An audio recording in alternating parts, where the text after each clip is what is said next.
জনগণনার কাজে গৃহগণনায় কোনো গৃহ বাদ পড়বে না। ঘর বা ফ্ল্যাট বন্ধ থাকলে গৃহস্থ ঘরে না থাকলেও দ্বিতীয়বার গণনা কর্মীরা যাবেন। বস্তুত সেই কারণে গণনা কর্মীদের স্টিকার দেওয়া হয়েছে।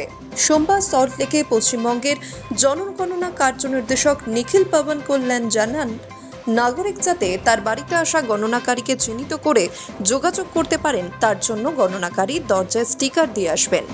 সেই স্টিকার মারফত যোগাযোগ করতে পারবেন তারা।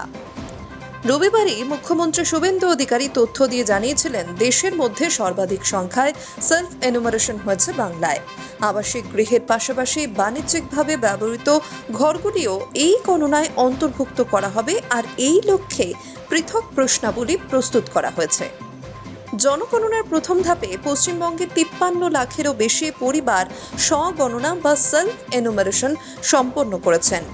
এখন 16 আগস্ট থেকে দ্বিতীয় ধাপে গৃহ তালিকাভুক্তিকরণ অর্থাৎ হাউস লিস্টিং শুরু হয়েছে। বাড়ি বাড়ি যেতে শুরু করেছেন গণনা কর্মীরা। এই পর্যায়ে চলবে 14 সেপ্টেম্বর পর্যন্ত। সমস্ত গণনা কর্মীকে সাহায্য করতে জনগণের কাছে আবেদন করেন গণনা আধিকারিক নিখিল পবন। দাবি করেন, দেশের সর্বোচ্চ 53 লক্ষ পরিবার স্বগণনা নথিভুক্ত করেছে, যা রাজ্যের আনুমানিক পরিবার সংখ্যার 1/4।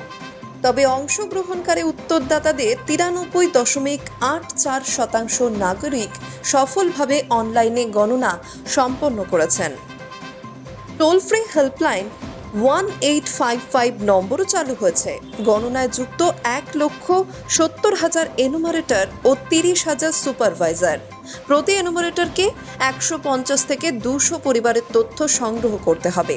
কেউ ভুল করে একই বাড়িতে বসবাসকারী আলাদা পরিবারকে একটি হাউস হোল্ড উল্লেখ করলেও সংশোধনের সুযোগ থাকছে। Hi news network.